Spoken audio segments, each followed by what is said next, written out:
رضيت بالله ربا وبالإسلام دينا وبمحمد ربي زدني علما وارزقني فهما لرضا الله تعالى لهداية الله تعالى لرحمة الله تعالى لشفاعة رسول الله وببركات مؤلف هذا الكتاب الفاتحة. أعوذ بالله من الشيطان الرجيم. بسم الله الرحمن الرحيم. الحمد لله رب العالمين الرحمن الرحيم مالك يوم الدين إياك نعبد وإياك نستعين اهدنا الصراط المستقيم صراط الذين أنعمت عليهم غير المغضوب عليهم آمين.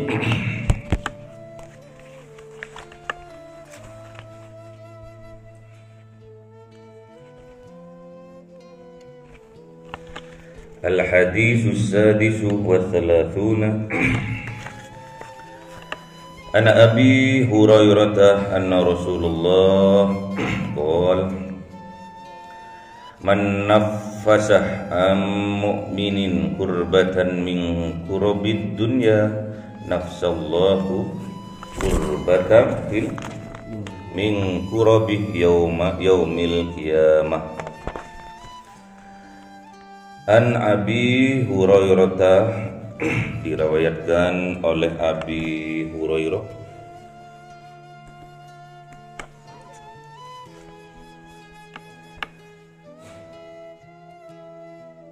semoga Abu Hurairah mendapatkan ridha Allah Subhanahu wa taala. Anna Rasulullah,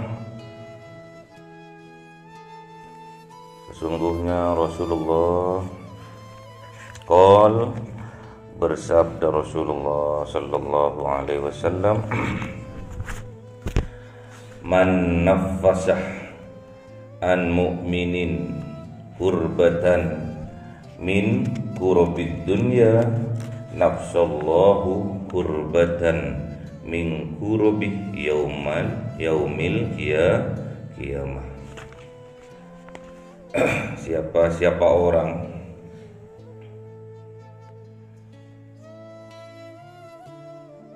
yang beriman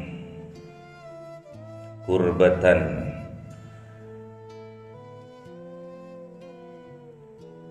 min kurabid dunya, yang membebaskan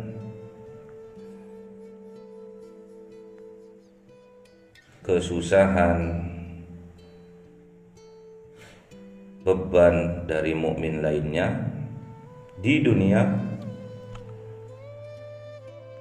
naffasallahu kurbatan, maka Allah akan membebaskan min kurabi, bebannya yaumil qiyamah,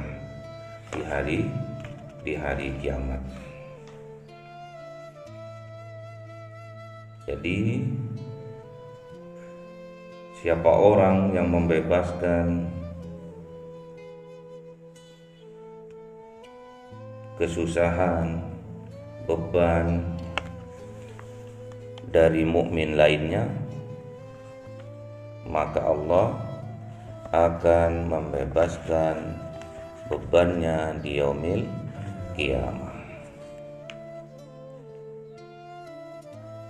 Ada kaitannya dengan yang kemarin, dengan hadis yang ke-35. Jadi kita tidak boleh membiarkan saudaranya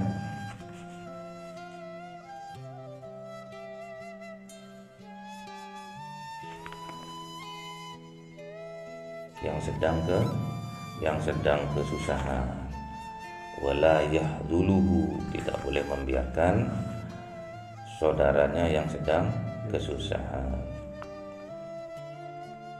Ini membebaskan beban saudaranya, membebaskan beban orang lain di dunia, maka Allah akan membebaskan bebannya besok di akhirat. Contohnya apa? Ini kalau saudaranya lagi ada beban, bukan beban asmara ya,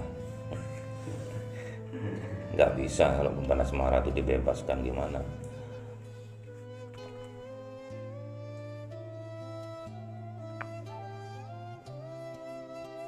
Beban kalau di zaman dulu yang jadi beban bagi umat Islam tatkala orang itu di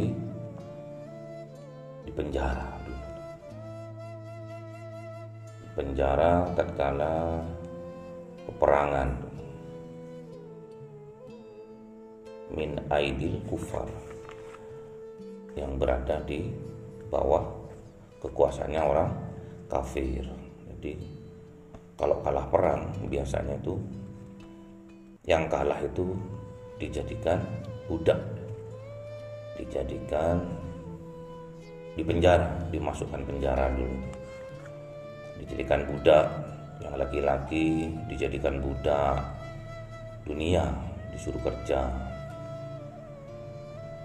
disuruh jadi budak, gak dibayar, kadang gak dikasih makan. Namanya budak, terserah majikannya. Itu kalau laki-laki. Kalau perempuan dijadikan budak seks, dijadikan budak pemuas hawa nafsu. Itu beban bagi mereka. Harus kita bebaskan kalau kita sanggup. Kayak siapa dulu itu yang rencananya mau dihukum mati sama pemerintah, ditebus, dibebaskan. Ada yang nggak bisa orangnya. Kalau di Arab Saudi itu misalkan sudah membunuh majikannya, udah kisos, harus dipenggal lehernya. Negosiasi antara negara ke negara, antar sesama negara, negosiasi, boleh enggak ini? Iya, katanya dari pihak korban, asalkan mau 100 miliar. Jadi kalau orang pribadi mengeluarkan uang 100 miliar, ya nggak akan sanggup. Beban, jadi beban bagi keluarganya. Akhirnya diambil alih oleh pemerintah. Itu gunanya kita punya pemerintah yang baik. Dua, kita itu harus membebaskan juga dari apa? Min aidil zulmah, dari orang yang zalim. Jadi misalkan ada saudaranya sampean itu lagi setor pajak tiap bulan, ada preman yang majeki sampean di tempat kerjanya, setiap sampean gajian dipajeki sampean. Tapi kalau anak amam enggak ya, mau majek apa, pecel enggak juga, dipajek dipalak kayak kemarin gitu.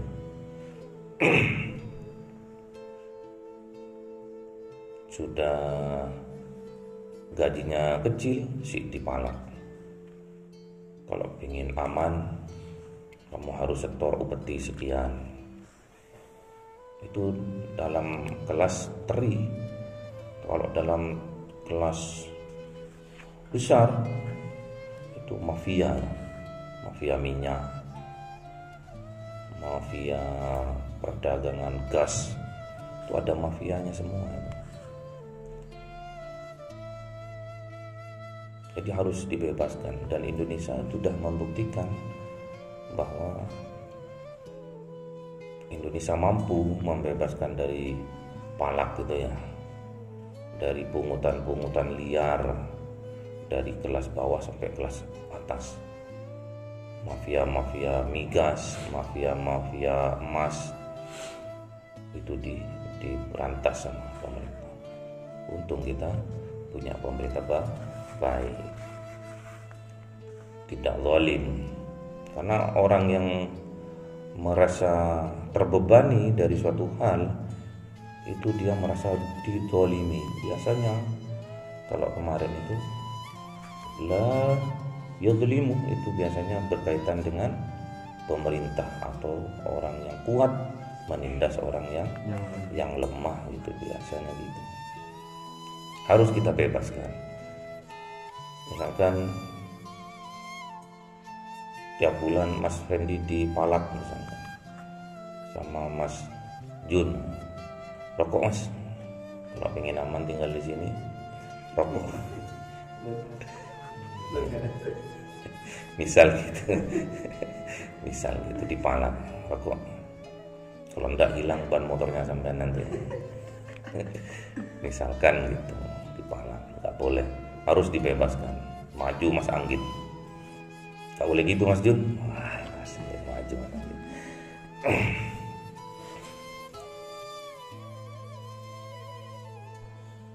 Mas Anggit kecil dikepatno ambil Mas Jun,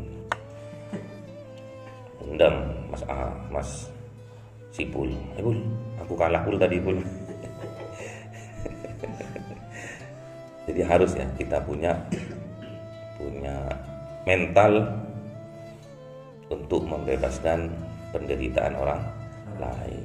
Peduli, bentuk peduli kita terhadap orang lain, baik seiman maupun saudara, sebangsa dan setanah air. Harus gak ada pilihan lagi.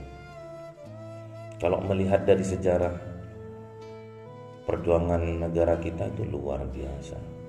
Ada dulu kerja rodi ya, di kerangkeng.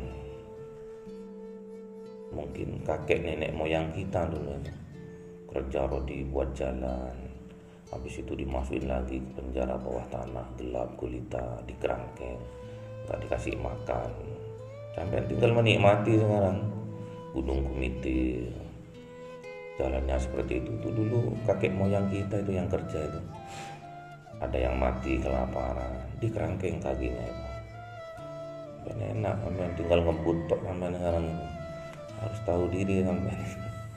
Makanya minimal sampai keluar dari asrama atau keluar dari rumah jangan lupa membaca doa. Itu bentuk barokah nanti kepada pejuang-pejuang kita.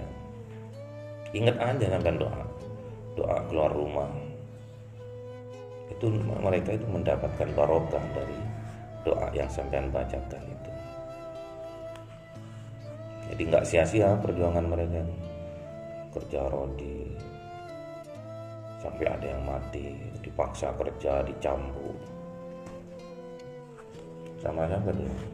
Belanda ke Jepang dulu.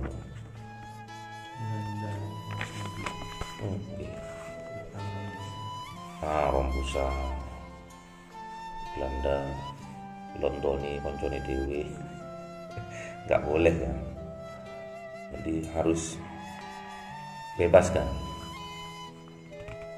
Berkaitan dengan kemerdekaan negara kita juga seperti itu.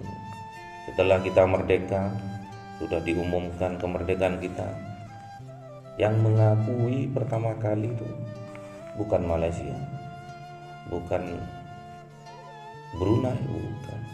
Yang mengakui pertama kali itu Mesir, Palestina, negara-negara Arab di Jazirah Arab. Yang sekarang lagi kacau balau kayak Palestina itu mengakui ini kemerdekaan Republik Indonesia. Kalau nggak diakui, ya nggak merdeka kita, tetap terjajah. Makanya banyak bukti kalau kita umroh terus kita mampir ke Mesir. Di sana itu ada jalan namanya Jalan Soekarno. Kalau sampean ke Mekah juga ada pohon namanya pohon Soekarno. Pohon mimba itu, daun mimba itu. Mimba itu daun apa itu? Akasia kalau di sana.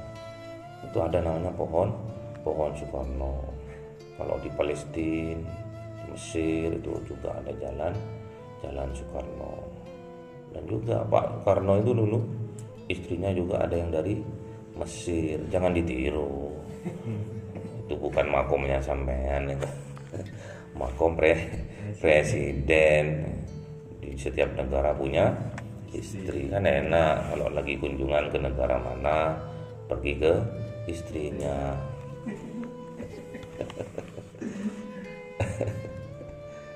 Iya. Kalau kita bisa membebaskan penderitaan saudara kita di dunia, maka Allah akan membebaskan kita besok di yaumil qiyamah. Dari apa? Kalau di akhirat nanti yang dihisab dimudahkan, nggak dipersulit, karena sampean sudah membebaskan saudaranya di dunia. Bebaskan saudaranya, misalkan saudaranya punya hutang ke koperasi, meskipun punya utang telur misalkan, dibayarin Mas Ben. Ya utang telur Mas, ya, dicemplung nongol di kotak. Iya Mas, aku kepikiran Mas, goreng telur kemarin belum bayar. Bisa. Memang saya buka koperasi itu untuk meringankan, bukan membebaskan ya.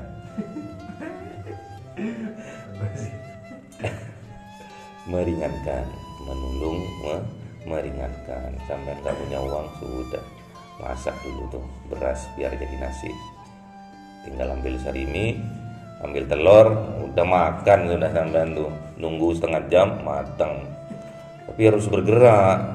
Kalau cuma nunggu tok sampean nggak cuci beras, nggak goreng telur yang nggak matang-matang. Wa may yassara ala mu'sirin yassarallahu alaihi fid dunya wal akhirah. Siapa orang yang meringankan, apa yassar? Ya, meringankan orang yang melarat, orang yang kesusahan, maka Allah akan meringankan dia, dimudahkannya dia di urusan di dunia dan juga urusan di akhirat. Katanya Imam Ibnu Abbas kemarin, kalau ada orang sudah tidak menghiraukan saudaranya, maka akan hilang setengah dari imannya. Jadi kalau kita memudahkan kesulitan orang, dipermudah, kayak saya ini kan mempermudah ya, tinggal makan dulu, bayar carry, kan? Apa-apa, nggak usah beli ke depan jauh, tinggal melangkahkan kakinya berapa langkah aja udah dapat yang sampean ini kan, yang sampean perlukan. Kalau cuma beli telur sama sarimi aja ya, kita nggak jual daging di sini ya.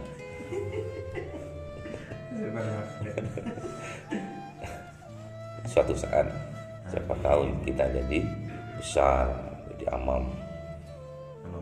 amamat yang besar. Siapa orang yang meringankan kesulitan saudaranya, maka Allah akan memudahkan urusannya dia di mana? Di dunia dan di akhirat. Ini yang perlu digarisbawahi.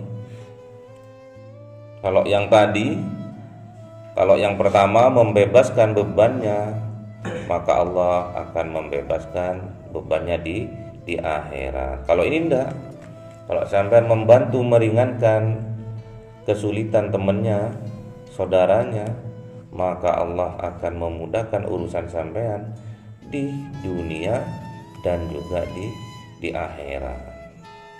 Ini akan dimudahkan. Bukan cuma di akhirat toh, tapi juga di dunia. Bukan di akhirat toh, di dunia. Ini bedanya sama yang tadi.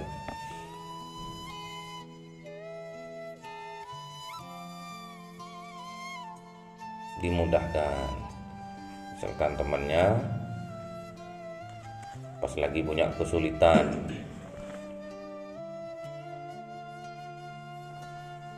yang disuruh sama Allah ini, yang utama ini yang kesulitan tentang keuangan. keuangan. Kalau sampean sodakoh gitu ya sama orang fakir miskin atau sama anak yatim, sampean sodakoh atau ke yayasan, sampean infak, itu akan dibalas 10 kali lipat sama Allah. Tapi kalau sampean itu membantu meringankan hutang saudaranya, itu akan dibalas 18 kali lipat sama Allah. Ya kok bisa kita sedekah kalah sama bayarkan hutangnya temennya? Ya bisa.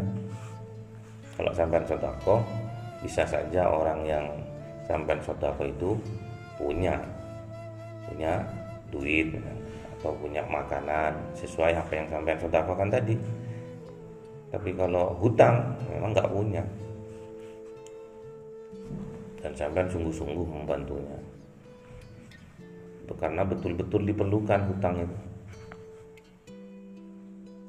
Jadi kalau ada sampean punya teman berhutang, dibantu untuk meringankan bebannya itu. Contohnya punya utang 5 juta temennya itu, sampean bantu 50.000, ya 500 lah kalau 50 kayak sampean bantu 500. Ini mas, tak bantu 500, utangku 5 juta ya. Ya ini tak bantu untuk cari utangan lainnya, sampean itu beli bensin kayak. Dikasih bantuan si nanya ya, dikasih hati minta tempel loh dia. Biasanya orang yang punya utang tuh bingung gitu. Nggak bisa menggunakan akal sehatnya kadang, jalan pintas banyak kan sekarang. Kalau yang akalnya bejat ya korupsi di tempat kerjanya. Bagaimana caranya ini? Bisa aja itu di luaran punya banyak hutang karena hasil pilkadanya kemarin itu dapatnya dari nyogok. Satu orang dikasih 100.000, jadi hutangnya miliaran. Gimana cara nyaurnya itu? Korupsi. Ada juga yang imannya juga lemah, pergi ke Gunung Kawi, pergi ke Alas Purwo sana itu loh. Anaknya dijadikan tumbal di Alas Purwo, anaknya dikasihkan mati anaknya. Akhirnya anaknya itu nyusup ke kera ini. Anaknya itu masuk ke kera, jiwanya itu loh masuk ke dalam kera. Anehnya tatkala orang tuanya datang itu loh, si kera yang disusupi jiwa anaknya itu akan turun. Banyak orang Cina gitu, dibawain baju, dibawain kacang, dibawain pisang. Kok pas tahu gitu, pas orang tuanya datang, kera yang jiwanya yang masuk ke tubuh jiwanya anaknya yang masuk ke tubuh kera itu datang. Itu nangis-nangisan di situ, nangis-nangisan, tapi kenyataannya orang tuanya senang.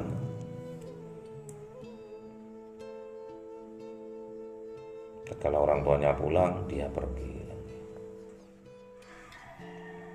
Di Alas Purwo itu, untung sampean punya orang tua, nggak dijadikan tumbal sampean itu ya. Untung kita dilahirkan dari orang tua yang soleha. Itu sebuah nikmat yang luar biasa. Coba sampean ditakdirkan sama Allah jadi anaknya orang Cina, terus punya kelakuan seperti itu. Takdir sampean jadi kera sak lawase. Biasanya sampean main-main, menikmati masa kekanak-kanakan, sampean bermain-main sesama kera. Ada juga anaknya itu ditumbalkan. Banyak itu di daerah Pandaan itu.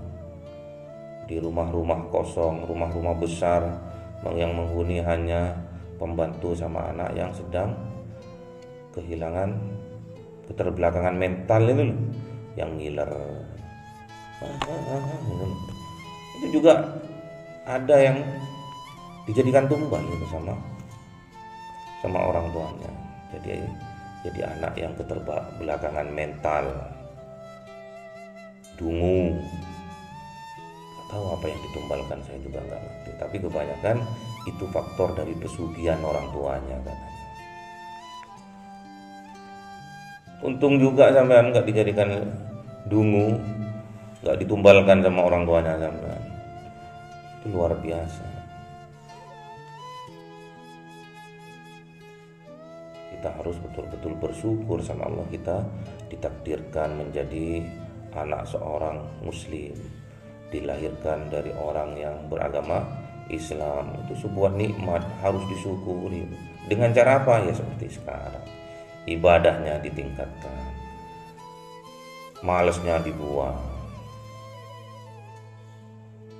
Bukti syukurnya sampean ikut ngaji, syukurnya sampean.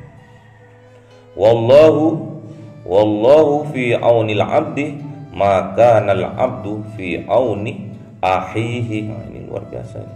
Syarat wallahu, sesungguhnya Allah fi aunil abdi, akan menolong hambanya, maka nal abdu fi auni ahihi.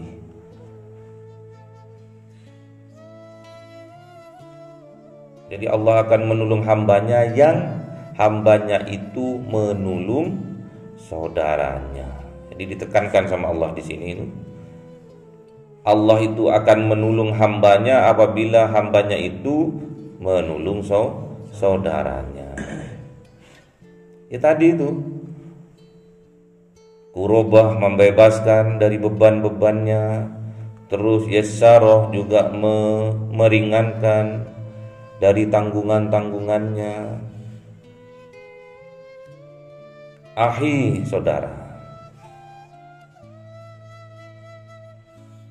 Saudara ini banyak, bisa saudara kandung, bisa saudara seiman, seislam, bisa juga saudara sebangsa dan setanah air. Jadi nggak ada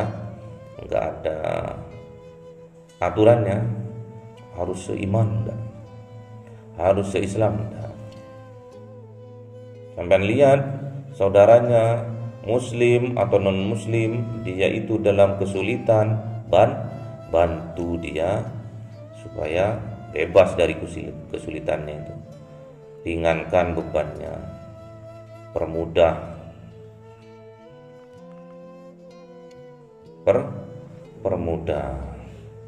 Allah itu bersumpah, wallahu fi aunil abdi maka nal abdu fi auni ahi.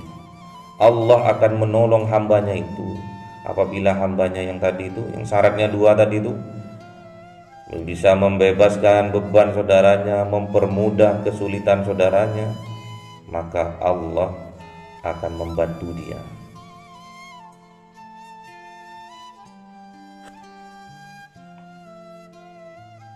Membantu siapa? Membantu hambanya yang membantu saudaranya.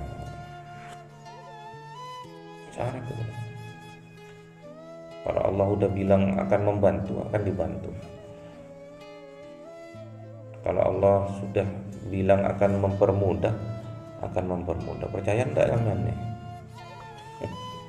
Kalau ada yang janji temannya sampean, wis tak bantu nanti, dilihat dulu temannya itu. Kebiasaan berbohong yang nggak usah dipercaya. Kalau udah kebiasaan berbohong, nggak usah dipercaya. Nanti wis tak bantu jam 3, tunggu jam 3. Ya jam 3 kan bisa pagi, bisa sore katanya. Itu kan bisa besok. Bukan nggak nyebutkan hari dan tanggal. Was. Gak usah dipercaya. Ada juga yang janji adalah orang tuanya sampean. Tuh kecil sampean, nggak tahu sekarang juga. Kalau waktu kecil, kalau kamu juara 1, nanti tak belikan sepeda. Seneng kan? Percaya, iya. Karena orang kepercayaan sampean ya orang tua itu. Tapi tatkala hari H sampean nggak dibelikan sepeda. Percaya.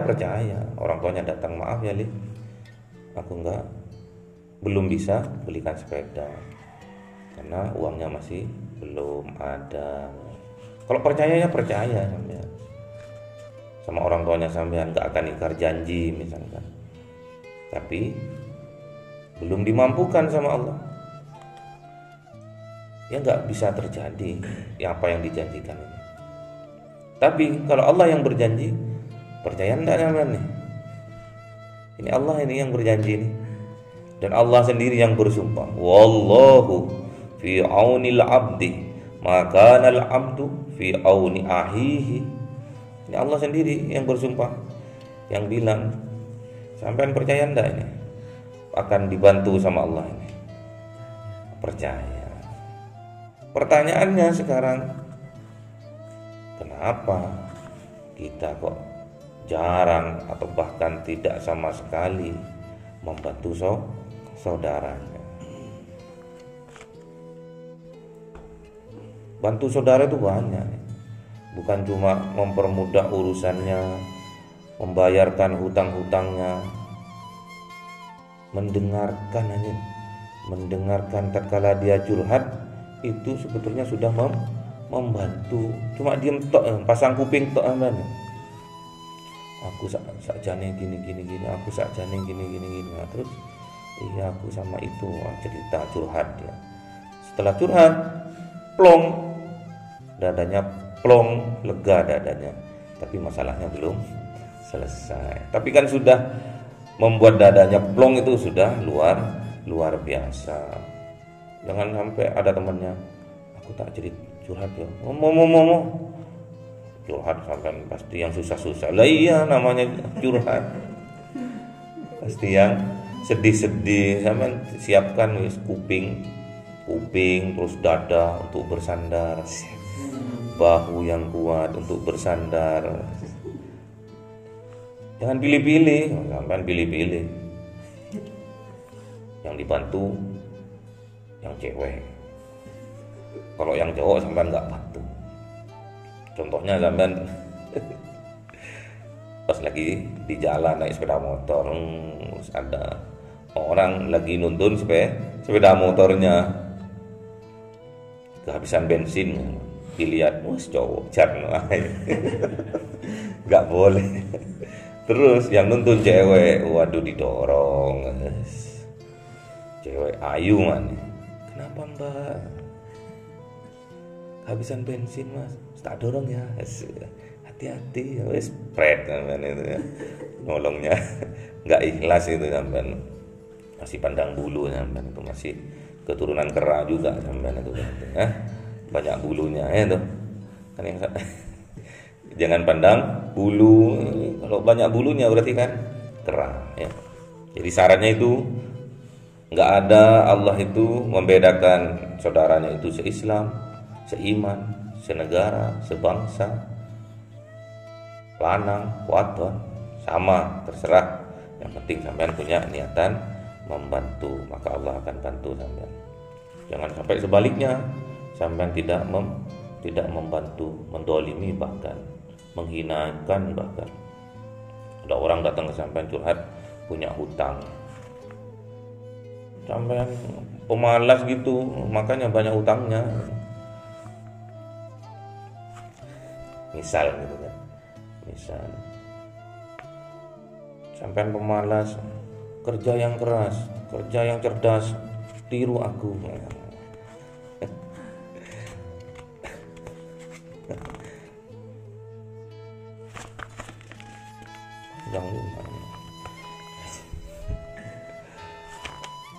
Lanjut, wa man salaka tariqan yaltamisu fihi ilman sahalallahu lahu bihi tariqan ilal jannah.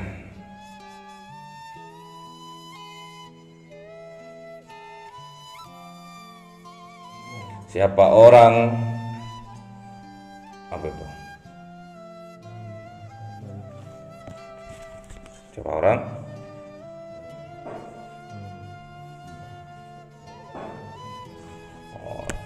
Siapa orang yang memberi kemudahan kepada orang, memberi jalan kemudahan untuk menuntut ilmu, sahalallahu lahu bihi, maka Allah akan memudahkannya thariqon, jalan ilal jannah, menuju surga. Sebetulnya surga itu lambang, surga itu lambang kenikmatan, kebahagiaan, ketenangan, kedamaian, itu surga. Biasanya orang yang menuntut ilmu itu, kalau dia menuntut ilmu sungguh-sungguh, kayak sampean misalkan kuliah sungguh-sungguh, biasanya rezekinya orang tuanya itu akan lancar. Biasanya gitu. Tafsir dari hadis ini seperti itu. Dari guru-guru seperti itu. Thariq itu jalan. Mempermudah jalan seseorang untuk menuntut ilmu, maka Allah akan mempermudah jalannya untuk menuju surga. Maksudnya untuk menuju kebahagiaan, kedamaian, ketenangan. Biasanya gitu. Berarti kalau sampean itu kuliah atau sekolah, terus rezekinya bapaknya, ibunya itu tambah seret, berarti ada yang salah di sampean dalam menuntut ilmu. Ada yang salah.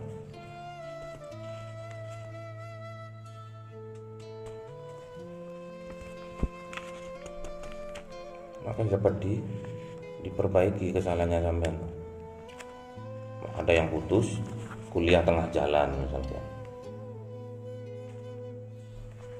Gak ada ceritanya itu. Kalau sampean menuntut ilmu, sekolah, terus sampean bisa sampai putus tengah jalan, itu berarti ada kesalahan di diri sampean, itu ada yang konslet. Allah sudah yang bilang itu, sampean harus percaya itu. Kalau Allah yang sudah bilang, harus percaya. Wa majtama'a qaumun fi baitin min buyutillahi ta'ala yatluna kitaballahi wa yatadarasunahu bainahum illa nazalat alaihimus sakinatu. Jadi tidak berkumpul suatu kaum di baitin, di Baitullah, apa? Bait itu masjid, mushola, mim buyutillah, dari baitnya Allah, masjid, Masjidil Haram, Masjidin Nabawi, itu biasanya gitu. Habis sholat pasti ada yatluna kitab, ada mulang kitab, ada pengajian. Yatluna kitab Allah, ada yang membacakan ayat-ayat Allah, ya pengajian. Ya seperti sekarang ini.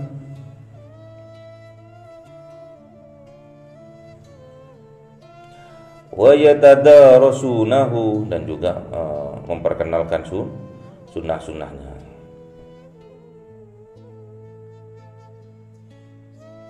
Membacakan kitab-kitab Allah, pengajian itu loh, juga sunnah-sunnahnya juga diajarkan.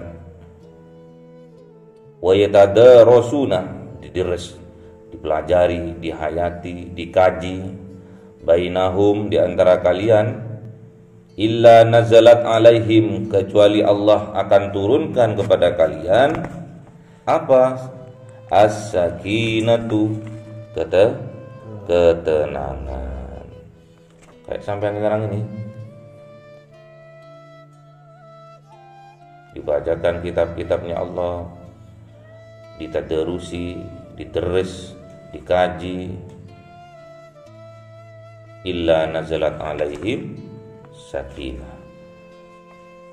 tidak ada lain, Allah akan turunkan pada kalian as-sakinatu, ketenangan. Jadi kalau sampai ikut ngaji akan tenang, jiwanya akan tenang. Makanya niatin ngaji. Sampai tinggal di sini tuh niatin ngaji di jamak, bukan setiap Senin sama Rabu, di jamak aja 1 bulan. Atau selama tinggal di sini niat ngaji saya, tapi nggak ngaji. Nah, itu harus ngaji ya.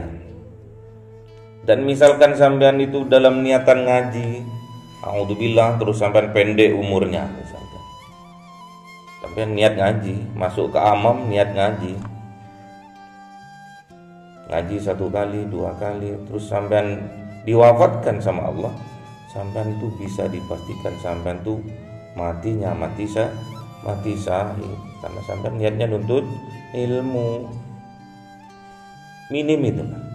Kalau sudah syahid, gampang enggak? Thariqon ilal jannah, gampang.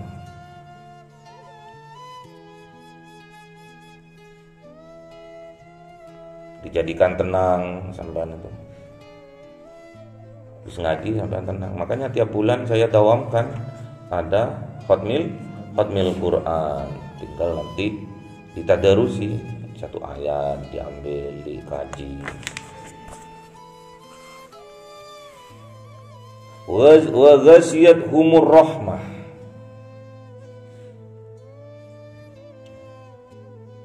Dan juga Allah itu menurunkan rahmah, memberikan rahmat kepada yang menuntut ilmu tadi, kepada jamaah yang menuntut ilmu tadi, yang mengkaji tadi.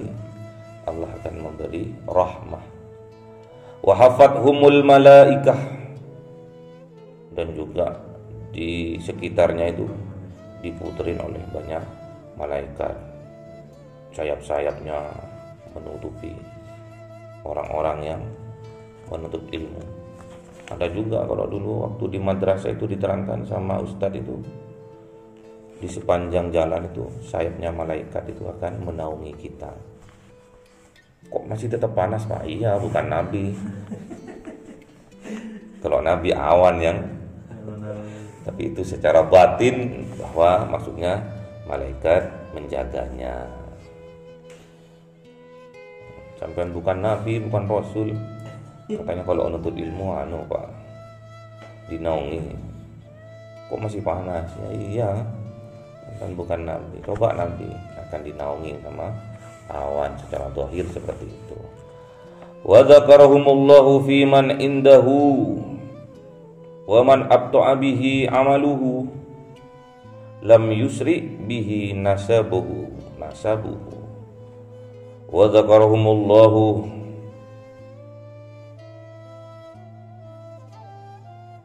fi man indahu. Jadi Allah juga akan mengumumkan, "Kulu hambaku hebat untuk ilmu, yarfa'illahu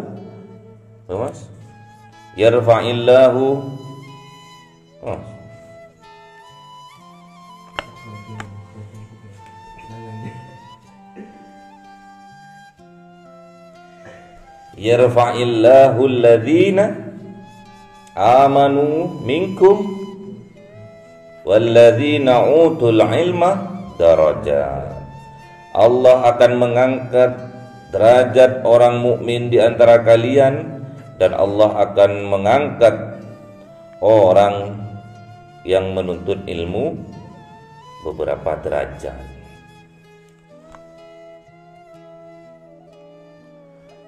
Yarfa'illahu alladhina amanu minkum walladzina utul ilma darajat. Diumumkan sama Allah itu loh, hambaku yang lagi nuntut ilmu, dan juga orang yang beriman. Kalau enggak iman juga akan nuntut ilmu, karena sampean yakin dengan menuntut ilmu akan dipermudah sama Allah urusannya di dunia dan di akhirat. Dimudahkan juga rezekinya orang tuanya itu, rezeki orang tuanya dimudahkan juga. Sampean juga dicerdaskan Kalau sampean sering ngaji Quran, sering deres juga, akan diencerkan otaknya sampean itu, akan dibuat cerdas sampean sama Allah.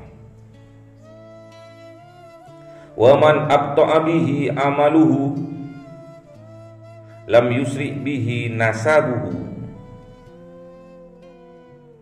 Siapa orang yang amalnya sedikit,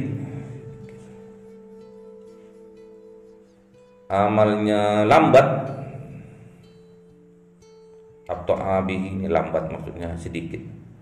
Wa man abta'a bihi amaluhu, siapa orang yang lambat amalnya, sedikit amalnya, lam yusrik bihi nasabuhu, maka tidak berpengaruh terhadap dirinya nasab, keturunan.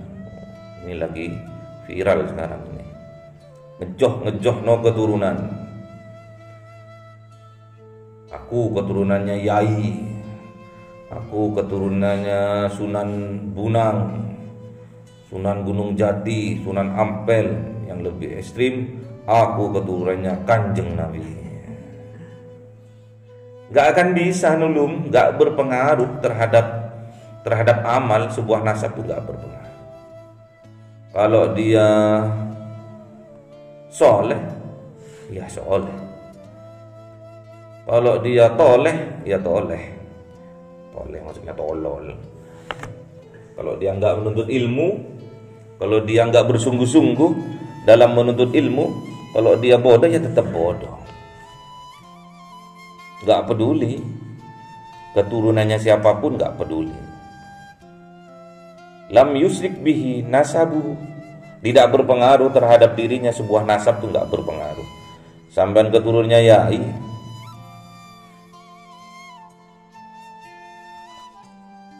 kalau sampean nggak sungguh-sungguh, nggak berpengaruh, tetap bodoh. Sampean nggak ngaji ya tetap bodoh. Sampean nggak ngaji terus pinter, nggak bisa. Kecuali sampean sudah ada pangkat wali,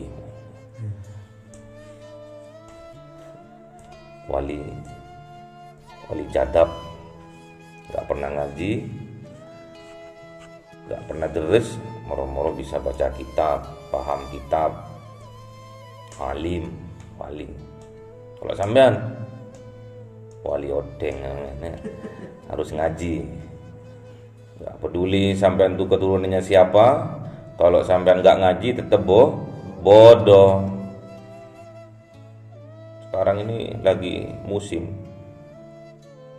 ngaku-ngaku keturunan. Tujuannya apa?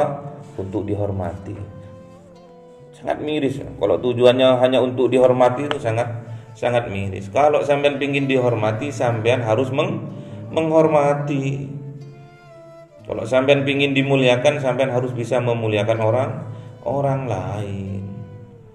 Jangan gila hormat sampean. Ini aku keturunannya Kiai, aku keturunannya Habib, aku keturunannya Kanjeng Nabi. Nasab itu bukan dibuat joh-joh gitu. Nasab itu seharusnya bisa menjaga kita. Nasab itu jangan sampai bah buyut kita, kakek nenek moyang kita yang sudah terkenal soleh soleha tercemari oleh tingkah laku kita. Gak boleh dikit-dikit nasab dijoh-joh. Aku keturunan Cokroningrat, aku ada Radennya loh, Raden. Karena aku ini bapakku juga kiai, dan juga aku udah munggah haji, jadi ada 3 titelnya, Kiai, Haji, Raden. Karena masih muda ditambahin emas ya. Saya di akademik, profesor, doktor, Kiai, Haji, Raden, Mas Budiono Santoso, Teh Sosro, Ojo Kondo-kondo. Gak boleh, gak ada pengaruhnya. Lam yusrik bihi nasabu, Tidak ada pengaruhnya baginya sebuah nasab. Kalau dia nggak mau berjuang, ya nggak bisa. Dia nggak sungguh-sungguh dalam menuntut ilmu, ya nggak akan bisa pinter. Nggak akan bisa pinter. Kalau sampai sungguh-sungguh, man jadah wajadah, man jadah wajadah. Kalau sampai sungguh-sungguh, maka akan didapat. Sampai harus sungguh-sungguh nih. Ngaji itu harus sungguh-sungguh. Sekarang ngaji besok enggak. Sekarang ngaji besok enggak. Ini tinggal berapa kali pertemuan? Tinggal 6 kali pertemuan udah lunas. Sampai udah khatam enggak hadis arba'in? Sudah. Berapa kali? 3 kali. Maksudnya 3 khatam keseluruhan atau cuma 3 bab toh? 3 bab. Banyak yang enggak ikut. Jadi jangan dijoh-johno, jangan diagung-agungkan faktor keturunan. Tapi nasab itu sebetulnya menjaga diri kita harus berbuat baik. Jangan sampai mempermalukan kakek nenek moyang kita yang udah soleh soleha tercemari oleh kelakuan kita. Itu gunanya nasab. Tapi jangan dipamer-pamer no. Kiai, haji, raden, profesor, doktor, kalau di akademik memang dibutuhkan. Habib, Al-Habib, Habibullah, bagus. Kalau sudah dia itu memang Habibullah, berarti dilihat dari tingkah lakunya, perkataannya memang mencerminkan kanjeng Nabi. Kalau enggak, jangan malu-maluin.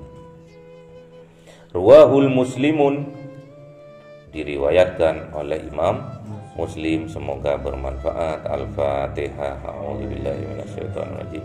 Bismillahirrahmanirrahim. Alhamdulillahirabbil alamin. Arrahmanirrahim. Maliki yaumiddin. Iyyaka na'budu wa iyyaka nasta'in. Ihdinas siratal mustaqim. Siratal ladzina an'amta 'alaihim ghairil maghdubi 'alaihim. Amin. Subhanakallahumma wa bihamdika astaghfiruka wa atubu ilaik. Subhanakallahumma wa bihamdika astaghfiruka. Subhanakallahumma wa bihamdika asyhadu an la ilaha illa anta astaghfiruka wa atubu. Assalamualaikum warahmatullahi wabarakatuh.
مصباح الصدور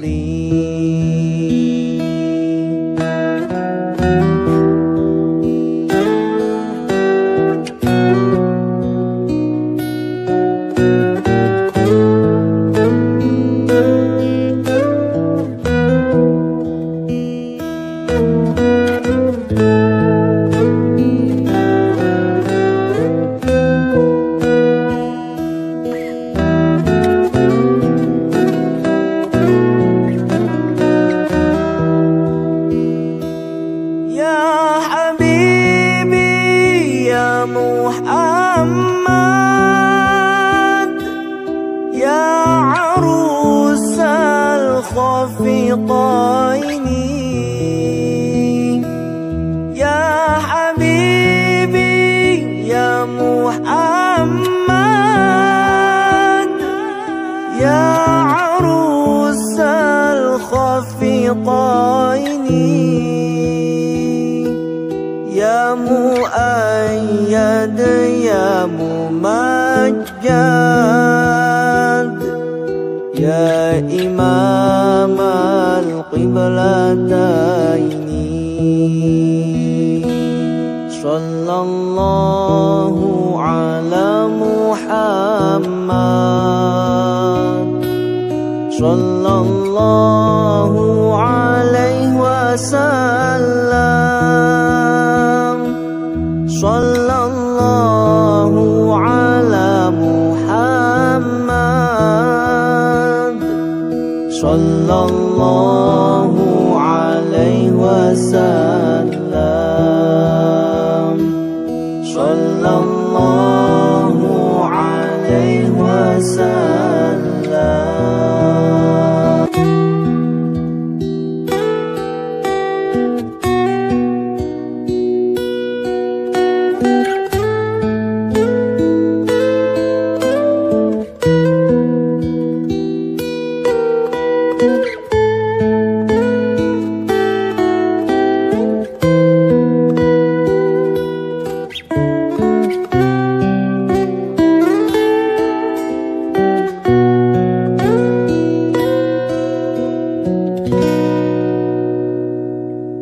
صلى الله على محمد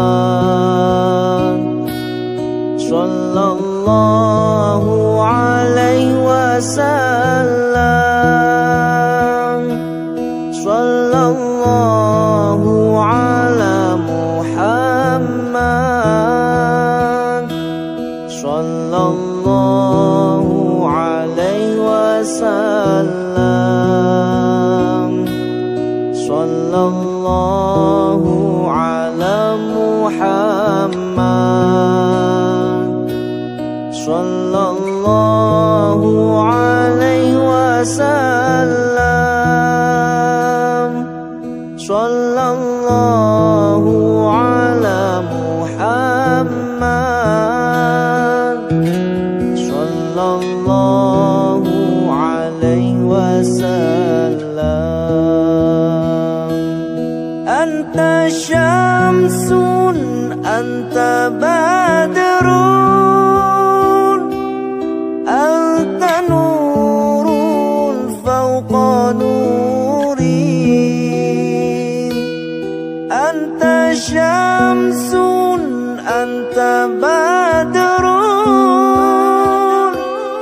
أنت نور فوق نوري أنت إكسير وغالي أنت مصباح الصدور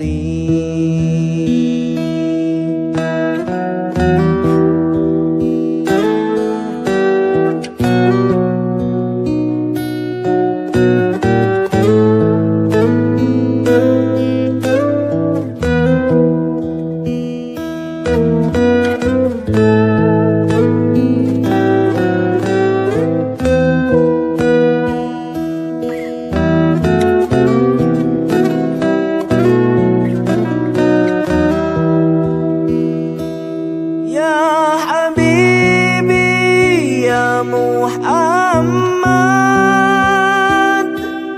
يا عروس الخفقين يا حبيبي يا محمد يا عروس الخفقين يا مؤيد يا ممجد يا إمام